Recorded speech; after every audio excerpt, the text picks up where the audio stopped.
Hello everybody, and welcome to Whiz, your family-friendly podcast where we discuss D&D Onslaught, Dice Masters, HeroClix, and the other entertaining games made by WizKids. I'm WizDad, that one extra square of movement or range that you needed to do what you wanted to do. I will be your guide for navigating the competitive and casual scenes of the WizKids Triforce of Gaming. It is Onslaught Wednesday. Today we are talking Sellswords. But before we dive deep in what teams are going to be good on, let's take some time and talk about the WizKids Progress Report. Kowalski, Progress Report. So for this Progress Report, I wanted to just kind of do another reminder of the schedule of WizKids Worlds, which is next week.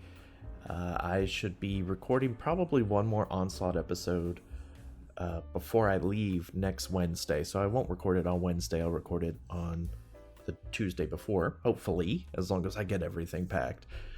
But just in case, the reminder of the schedule for Onslaught, if you're going to be there at Worlds, which I'm going to be there.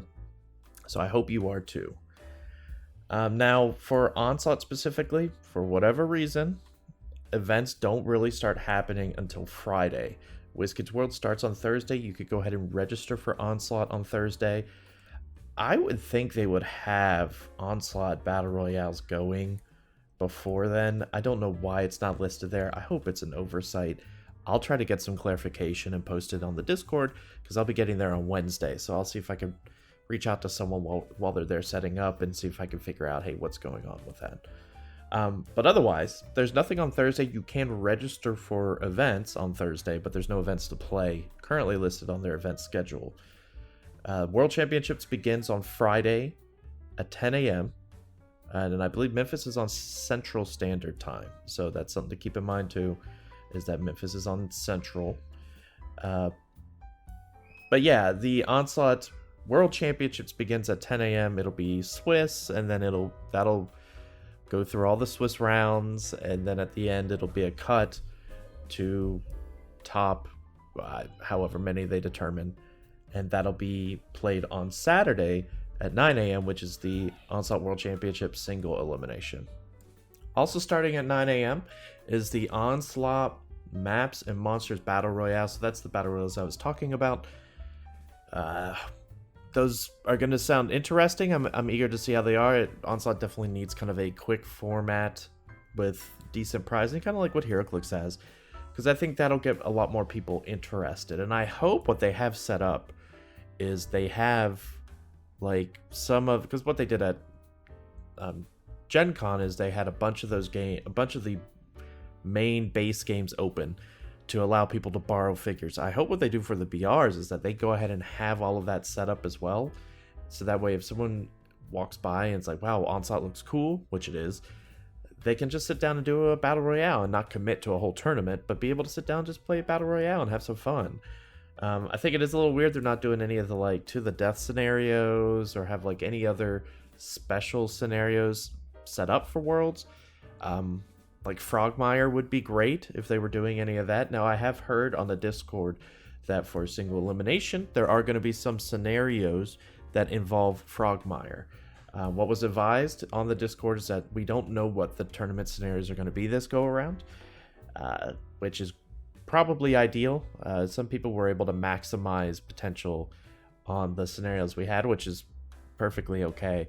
But kind of going in a little bit blind adds a little bit more skill than just, repping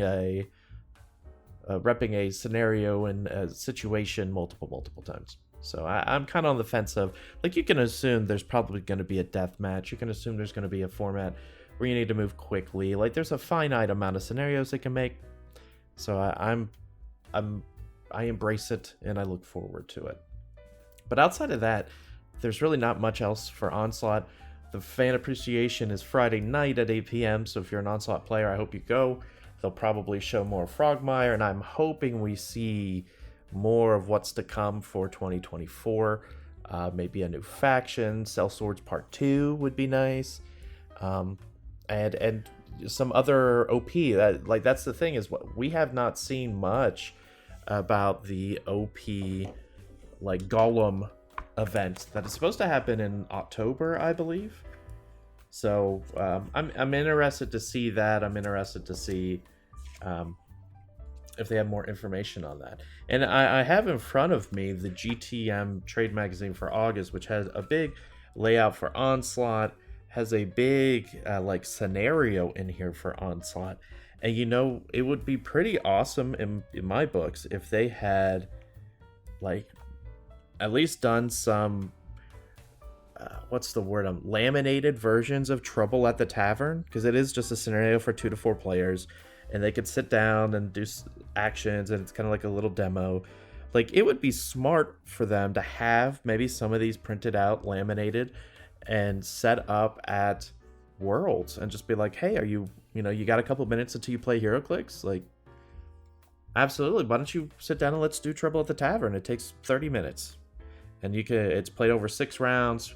Probably get it done pretty quickly because everyone only has like one character, and you're fighting some I think each other, maybe. I actually haven't played through the scenario, but that's what I would do if I was trying to organize all this at Worlds. Is I would be trying to get the game, appeal it to HeroClix players, because HeroClix players would probably embrace having a second game to play. Maybe they don't feel comfortable playing in singles. Like, I don't plan on playing in HeroClix singles this year. I'm going to be recording singles, but I'm also going to be recording the Onslaught World Championship single elimination. Is my goal is to have a setup so that way I can record that.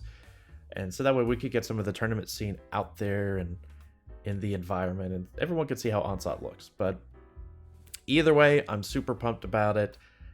I hope everyone else is too. I hope there's a lot of turnout, because I think it's going to be great. I also wanted to take this time because I did not do a Dice Masters episode on Monday because it was Labor Day. Thank you all for still sticking around and not being like, oh, he dropped an episode. I just honestly couldn't find time. It was a day filled with spending time with my kids and family, and I just did not find the time that I needed to kind of record an episode. But I do want to take this time to mention that everything has been set. I do have product in hand, so we are for sure doing a Dice Masters tournament at Worlds.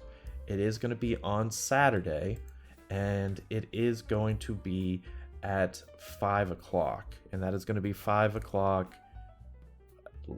like Central Time. Like, it's going to be the time of the area, if that makes sense. So it's free to enter. We do ask that you donate $10 or more to the Mid-South Food Bank, and we do want you have to show that you've donated. So not just, oh yeah, I've done it. This is a charity draft tournament. We really wanted to show support for Dice Masters since they don't have a representation there. We're going to be playing in the cafeteria at the Graceland Exhibition Center. There's plenty of room there. If not, we have backup options. But essentially, we want to show all those that are already going to be at Worlds for HeroClix or Onslaught that's interested in Dice Masters. I have 3 display cases, so about 30 draft packs. No, not 30, 24 draft packs. So I have enough people to come out and let's play. 1 draft pack is all you need, and we'll teach you how to play. So if it's something where you're not comfortable, you don't know, we're gonna have plenty of sidekick dice. We're gonna have plenty of stuff you need to be able to play. So definitely come out and support. It's 5 p.m. on Saturday. Saturday night, there's really not much going on. Saturday, let me look at the schedule again. Like, the theme world for HeroClix begins, but the main tournaments for Onslaught and HeroClix start at 9 a.m. So by 5, that's 8 hours. We figure most will be wrapped up by then. Single elimination doesn't start for HeroClix until Sunday. So please come on out and play, learn a little bit about Dice Masters. It is pretty neat, and I'm pretty excited about it. So yeah, I think that's going to do it for the progress report. Let's talk some Sellswords. Get your gear, little man. We're going fishing. And I mean now. Oh, Sellswords. A very unique and interesting concept in a game built around factions, and the four main factions that we have currently of Harpers, Zentarum, Red Wizards. I had to stop for a second. Red Wizards and many arrows. The Sellswords are technically a faction, but they're not technically a faction you could play by themselves because there's only one of them. There's not. Well, I say there's only one release of them so far. Right now we have the one pack, the Sellswords 1 pack. We do not have a Sellswords 2, so I'm hoping we get more of that. But effectively, Sellswords are mercenaries. They are technically their own faction, but the expansion only comes with 4, and you need 5 to be able to play. But the cool thing that Sellswords are useful for is the fact that you can put them on any faction. There are limitations. You can have however many you want on your roster within the limitations of it, for tournament's sake, I should say. So for a tournament, for example, your roster is 5 to 7 characters from their chosen faction and or Sellswords faction. So you can have 2 to 3, but ideally though, you can only ever play one Sellswords character in a party. So a party has to consist of 4 of the main faction and 1 Sellsword. You can't ever go above 1. I think the advent of adding Sellswords means that it wouldn't be bad if their roster was 8 people, to be honest. Limiting the roster is good, but I also think as we get more and more people, and I hope Harpers and Zentarum expand a little bit more, that'd be neat also. The Sellswords are interesting. So what I wanted to do with this part of the episode, with this fishing with WizDad, is we'll go through the 4 characters, like we've done with the other factions, and then I want to talk about what factions they would be good to slide in on, because obviously you can't play them by themselves currently. I have played one of them on Harpers, but they do fill some roles that are needed on other teams, I think. So let's just go ahead and jump right in, and let's start talking about them a little bit. So the first one we're going to talk about is Drom, who is of the Turtle race. Super cool midi. It's a very cool mini. I wish I could play him more. He's a fighter. He is a hybrid role. He has only a close attack, spiked gauntlet, standard, 1 enemy at range 1 plus 4 to hit, 2 damage. Oh, surprise there. Critical plus 1 damage, and the target is slowed. Their movement is 2. And then he also has a special ability, Tavern Brawler. At the end of your activation, adjacent enemies who are slowed or rooted suffer 1 damage. Cool. 4 movement, 14 defense, 11 health. So he's got kind of the bulk to him. He has 2 cooldown abilities. Grapple, which is a standard 3-turn cooldown. 1 enemy at range 1 plus 6 to hit. 2 damage. If hit, the target is rooted. So that's very important. Rooted, they cannot take move actions. So very good in combo with his Tavern Brawler, because he's dealing 2, but when he's done with his turn, he's also dealing everyone adjacent another 1. So he could dish out some damage. And then he has the Hill Rune bonus action. It's kind of a once per game effect. Gain Hill Rune. You suffer half damage, rounded down, from all close attacks. So kind of a defensive type ability. He also has a reaction ability, Cloud Rune, which is also a once per game effect. After you are declared the target of an attack, choose an adjacent non-attacking enemy to be the new target. That's super cool. Like, that's a really powerful effect. That's why it's probably once per game. It makes it where you don't necessarily want to attack him, but you're gonna have to attack him because he's gonna try to get up next to you. Now, he just only has a 4 movement, a little slow, but there are slower. So I'm not too worried about that, but Drom is definitely one of the better Sellswords. He can definitely bring. We'll talk about roles for him in a minute. Let's get through the rest of them, and then we'll go through each faction talking about who could fit what. Next up, we have a tactician by the name of Molly Fairhill, a cleric. Close action is close action is standard. 1 enemy at range 1 plus 5 to hit, 2 damage.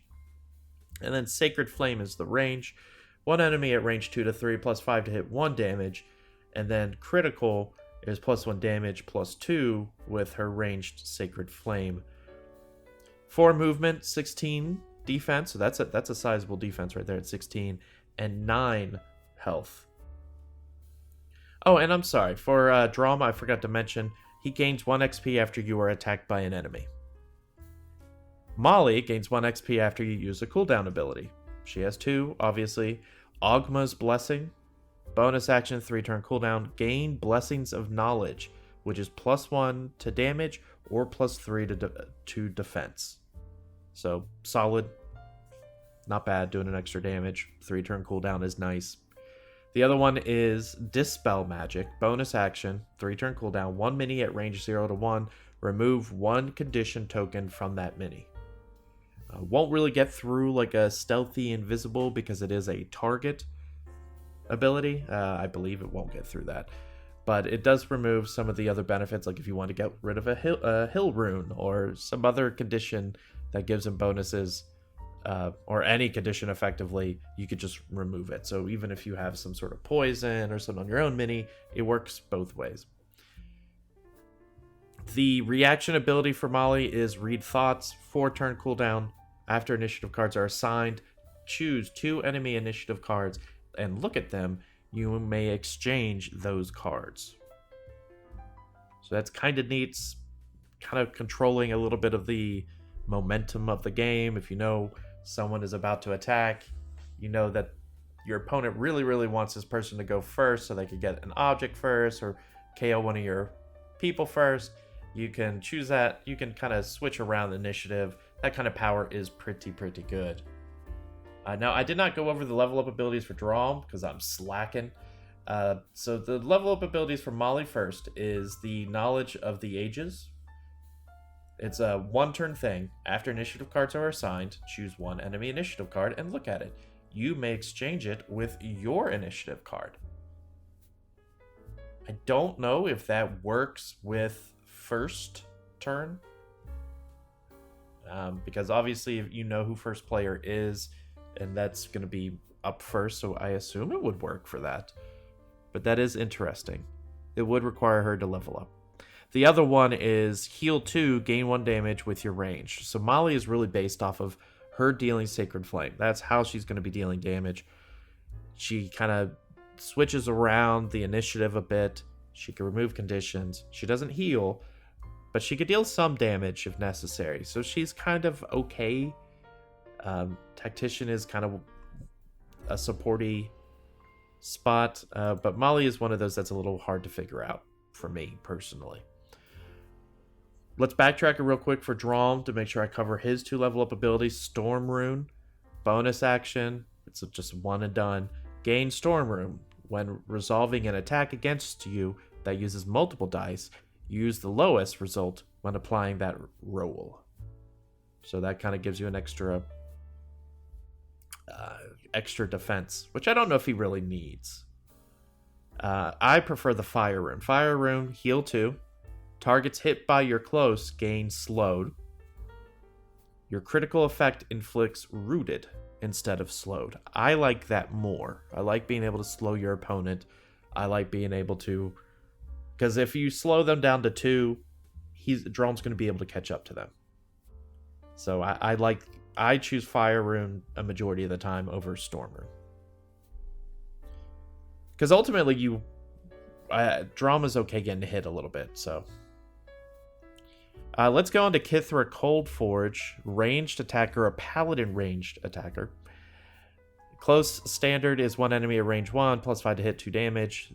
Range is Throwing Hammer, 1 enemy at range 2 to 3, +5 to hit, 3 damage. That's solid. Critical, +1 damage, and you may move the target 1 square. Kithra also has an ability when you are wounded, so you go into the red. Your range is reduced to 2 damage, so she doesn't really want to take a lot of hits. It doesn't matter if she does, but Kithra is only a 3 movement, 16 defense, 10 health though. She gains 1 XP after you defeat an enemy character, which is very possible with the 3 damage, and with her cooldown abilities. The first cooldown abilities is Inflict Wounds. 1 enemy at range 1. It's a standard action. once per game effectively. One enemy at range 1, plus 2 to hit, 4 damage. On a miss, this ability is not once per turn. It's not on cooldown forever. The other one is Crown of Madness, a standard action, 5 turn cooldown. One enemy at range 1 to 5, 5 to hit. If hit, the target makes a close or ranged attack against a target of your choice. So kind of like Sedona's ability to just kind of mind warp someone, but at a 5 turn cooldown, so not nearly as frequent, I guess I should say. The retaliation reaction ability is Hellish Rebuke, 5 turn cooldown. After your damage, deal an equal amount of damage back to the attacker. We have seen that before, I believe with the Zentarum. I believe that was, who was it? Bedlam. Bedlam has the same ability. The level up abilities for Kithra is Aura of Hate. Friendly characters at range 0 to 2 gain plus 2 to hit. So that's just across the board great. Probably the one you're often going to if you level her up quickly. Otherwise, Dreadful Aspect, which is a bonus action and it's a one and done.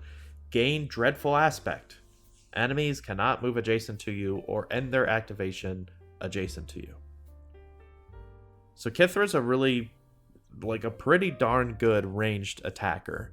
She doesn't have the double up attacks like Gribbleshanks and some of the other ranged people do. Like, shoot, who was it on... I'm thinking on Many Arrows. I know I just did Many Arrows. Clonk. Clonk has the whole, like, spin around, hitting a bunch of characters. And that's really the problem with Sellswords, is trying to figure out where exactly they fit, because they are taking one of those roles, like one of those slots for your team. The last one is my favorite. The last one is Hangaku, a monk. Hangaku is, I believe, hybrid? Let me double check that. Yeah, no, melee. He's melee, not hybrid. We already had hybrid. He's melee, katana, one enemy at range 1, plus 7 to hit, 2 damage. Kunai, which is one enemy at range 2, plus 5 to hit, 1 damage. Critical is 2 damage. Or plus 2 damage, I should say. An ability, one with the blade. Your close attacks ignores all damage reduction. Hangaku's got a 5 movement, so great for teams that are a little bit slower. 14 defense, 9 health, so pretty average stats there. He gains 1 XP after an adjacent enemy character is defeated. Hangaku's got Death Strike, a bonus action 3 turn cooldown, which is simply make a close attack. So Hangaku kind of gives you your close range Gribbleshanks, run up, do your katana attack, and then do a Death Strike, dealing kind of a total of 4 damage.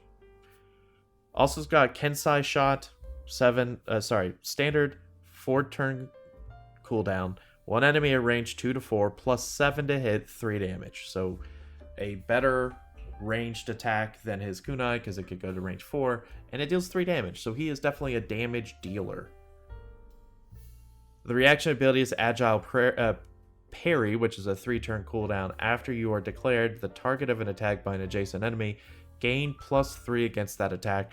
That has come clutch for me a few times. Just because getting to a 17 can be useful when they need, like, needing a 10 to a 12 or something like that. Could be pretty good. His level up abilities, you have Sharpen the Blade, gain 1 damage with your close attack. Solid, that means when he double hits, he's dealing 6 damage instead of 4.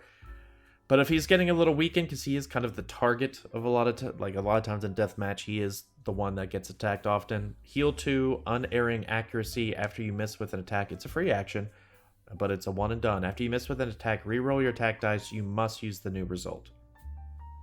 I personally prefer Sharpen the Blade because it's just kind of a constant. I like that better, just dealing straight damage. Out of all of these, I have used Hangaku. I considered Drom. I have not used the others, but that was because I was mostly playing Harpers.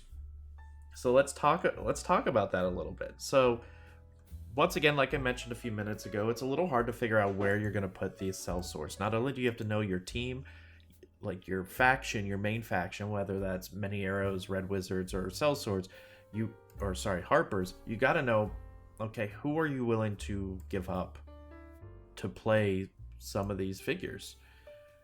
In the case of Harpers, we'll start there because I know Harpers a little bit better than the rest of them because that's what I've been playing recently. Harpers was a little difficult. For example, with Drom is your hybrid, kind of a close attacker. With Harpers, you're looking at getting rid of Sedona or getting rid of Eileen. I like Sedona and Eileen. I typically have both on my roster and choose between them for a party. I just can't see myself wanting to replace them with Drom because for their hybrid roles, they're more the range, influence the game, dealing damage, where Drom is a close attacker. And I have better options for that in Harpers, to be honest. So for me, Drom is kind of a pass for Harpers.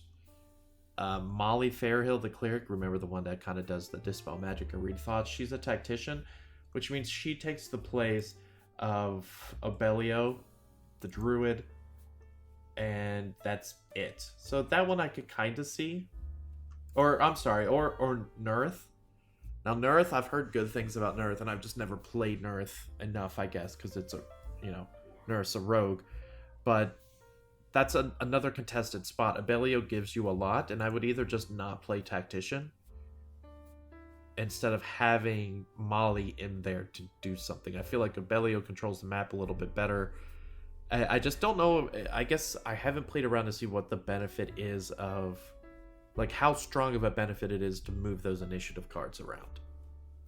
I think that's the biggest thing with Molly, is being able to do the read thoughts, to control the game in the middle of the game, being able to manipulate a bit. So I'm a little torn on that. Molly just wasn't hitting for Harpers either. Kithra is range. Now range is definitely one that's hard to do for Harpers. It's really hard not to choose Gravel Shanks just because of the raw damage he deals with having the double attacks, the mark, opportunity attacks, and the fact that he just kind of levels up pretty quickly because he's hitting consistently. But if you don't go him, you could go Adnan, the cleric, who is arguably a better cleric, like a better range than Kithra. Just because he has Moonbeam, which has a splash, and he has the ability to heal, which is also nice to have kind of a secondary healer. If you weren't playing Gravel for some reason, then maybe I could see Kithra, because she does do more damage. It, like, inherently is a more damaging person, but is, I feel like, a little bit more close range than the others. Kithra at least has a splash, and so it's but it's a splash around him. Hey, that's tough. That's a tough one. Adnan does.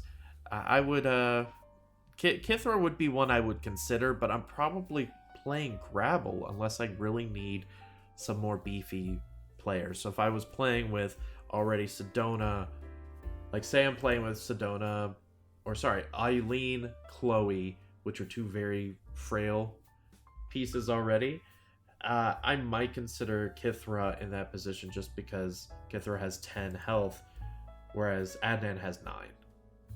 But Kithra is slow, so that one's a tough one.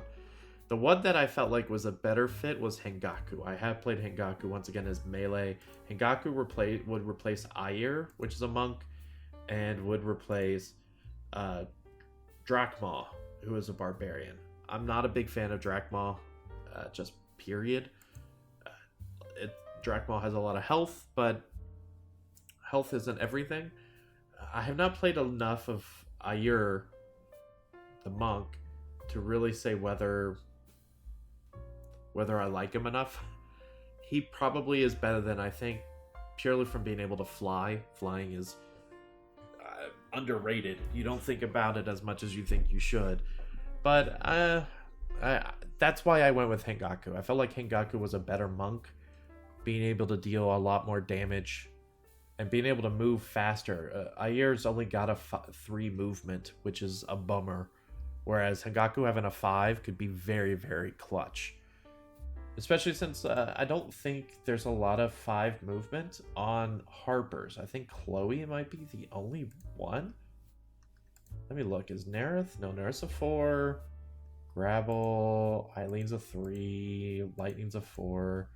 Yeah, so if you're not playing Nerith, yeah, if you're not playing Nerith, that 5 movement, there's certain matches you want to have a 5 movement. You want to be able to get out there faster, to get on a point or get to a treasure faster. So Hengaku, if you're playing Harpers, you're looking at Sellsword, Hengaku is on my list for sure.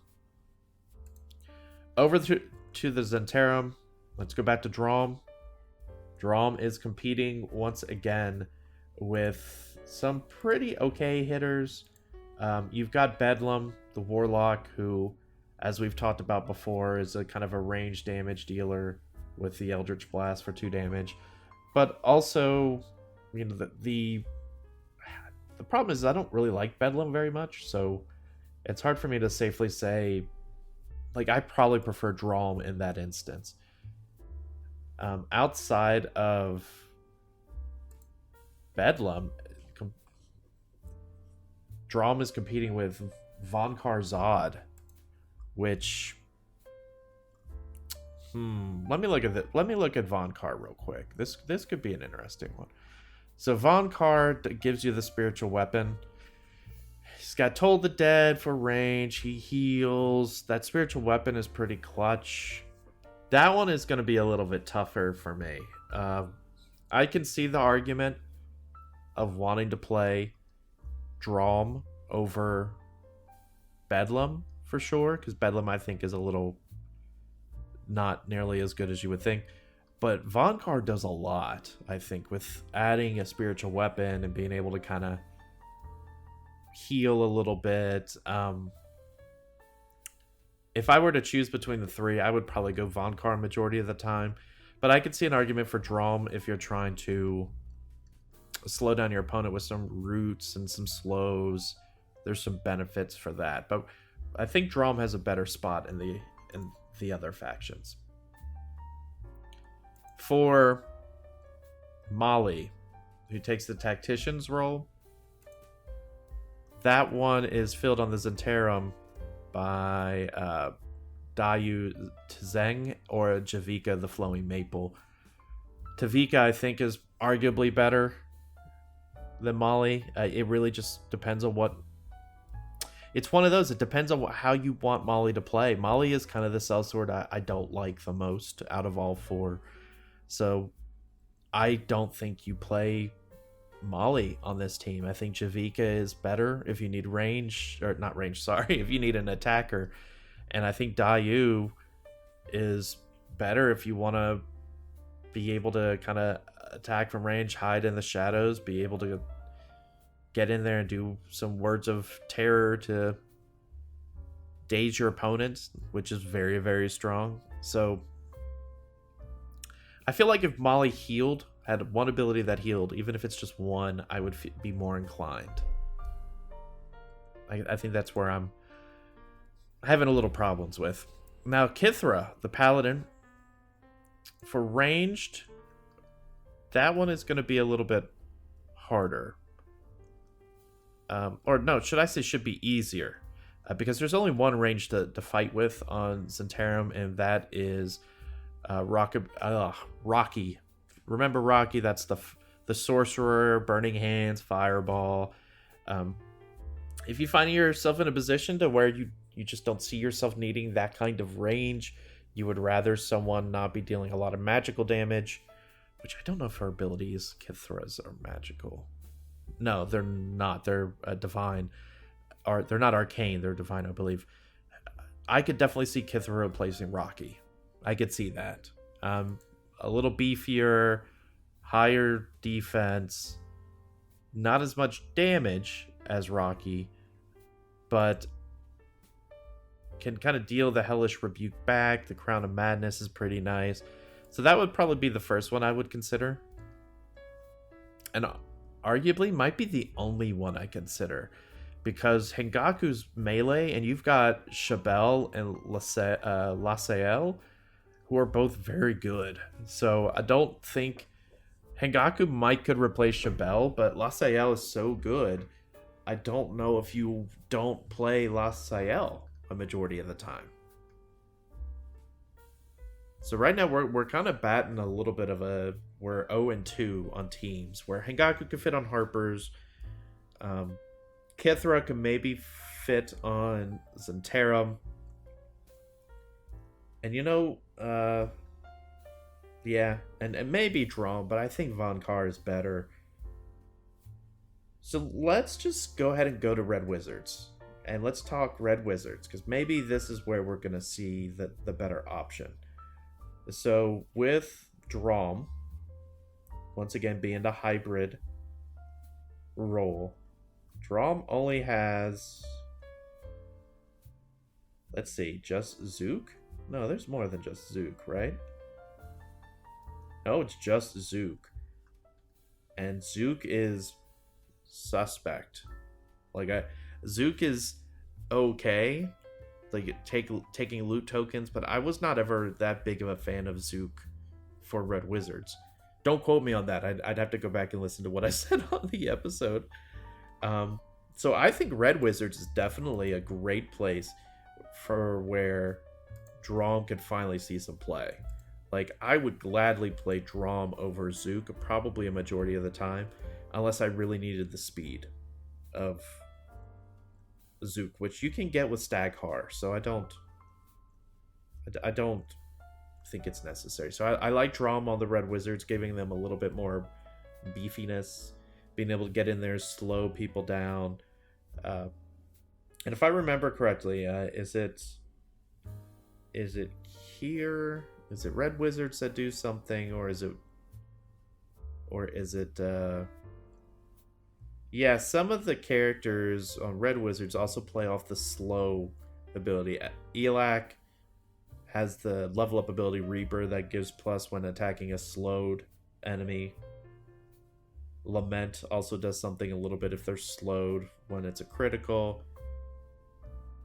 So there's some what's the word?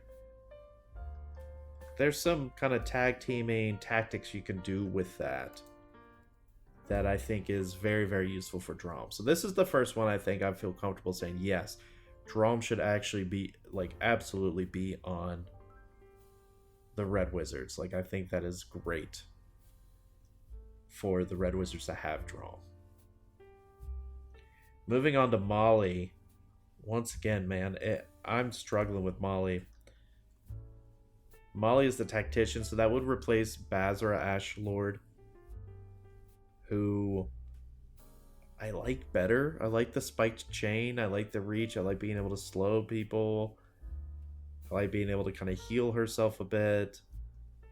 Who's the other tactician? That's the only tactician. So I guess there's an argument to be made. If you're, to be perfectly honest, if you're playing a faction that only has one of that specific role, it couldn't hurt probably to just have one of those Sellswords if it's decent. Molly falls into that range of I don't know if it's that decent. But once again, that really depends on the initiative cards. I really need to play around with the initiative cards more, I think, to really see how much that influences the game. I know it influences. How much is that to keep Molly in the playing field? Going to Kithra the range would replace Fairloon, who is the warlock with the sickle of life stealing and cloak of flies and fireball and agonizing blast. That's hard to kind of give up a bit. There's also Zalashah, the kind of poisoning bard. That one I could maybe see Kithra replacing if you need more damage and more tankiness. Because once again, the Red Wizards have the lowest hit points of any of the factions. So Fairloon is 8, Zalashah is 9, whereas you got Kithra, who is a 10. So if you need a little bit more tankiness, I can maybe see that, but probably not. And then this is definitely one where I probably wouldn't go Hengaku, because you do have Vendra, who's a ranger, who does things with, the critical hits, make them slow, to range swarming spiders, writhing Tide can mark and web if they level up. You've got Lament who creates the hounds. So for Red Wizards, I'm really kind of just leaning draw, maybe Molly, because the other roles are kind of stacked. It's kind of hard to find a place. I could see Hengaku maybe going out there if you really just want a double hitter, someone who can kind of go out there, deal a lot of damage. Whereas Lament is a little bit slower, creates, the Hound of Ill Omen, and Vendra is really more of a I don't know how I would classify Vendra as an attacker. That's actually a pretty good question. So yeah, that's Red Wizards. Definitely Drom would be my number one to go in there and just play Drom. Like, that's Drom's team is Red Wizards. If I was playing Red Wizards, I'm absolutely putting Drom on the sideline. So, it's on my roster. Many Arrows, I think, is going to be a little trickier. Many Arrows, if we start with Drom on this team, that would replace Bryn 2-Axe, which does double attacking. And that's it. That's the only hybrid on the Many Arrows. I kind of prefer Bryn. But once again, if you've only got one character in that role, I'm okay with having a Sellsword on your roster for that spot. I don't know if Drom does enough to not use Bryn 2-Axe. I was trying to see if anything on Many Arrows did something with slowed and rooted, and I'm not seeing anything off the top of my head. But Drom might be okay because there's only one. We'll just leave it at that. Tacticians wise, there are two. There's Pluk, which was the bard that had Blade Ward, Warrior's Tale. Pluk is okay. Pluk can also make them rooted as well, so he kind of makes Drom not as useful if you were playing Drom. Though it wouldn't hurt to root everybody, I guess. The other one we replace is Thurkir the Wise, which is very, very supporty. I'm saying no to Molly there. Kithra for range gets rid of Clonk Glowfist. I don't really like that. I like Clonk better. And that's it. I kind of prefer Clonk in all scenarios as a monk. So maybe Kithra. Hengaku does have some competition. You've got Yvelda, which I've already stated multiple times I like Yvelda. And then you've got Zarzumina, the rogue, who really kind of poisons and ghost walk. Yeah, I'm gonna have to lean on just saying in this one, you can maybe do Kithra, maybe do Drom, because there isn't a second character for that role. But I don't think Hengaku and Molly are great fits. And that's kind of the hard part of Sellswords as a whole, is figuring out exactly like, where am I going to fit them in? What scenarios are good for them? And that's where it differs from like HeroClix, for example. When you're trying to build a team, you're like trying to build cohesiveness in the team, but HeroClix is just purely deathmatch. If you're going into a scenario where it isn't necessarily deathmatch, it's grab up all the loot or take out the monsters in a arena, or stand on this spot, or take a crystal from one side to the other side. Pure damage isn't going to do it. There's plenty of times when I was playing Harper's that Sedona was better than Eileen, and Eileen is a better damage dealer by far than Sedona is. But it's Sellswords kind of fall into that. Okay, where are we putting them? I definitely think Hengaku and Drom are the better of the two. Kithra's like right there. If you've had good experiences with Molly, let me know.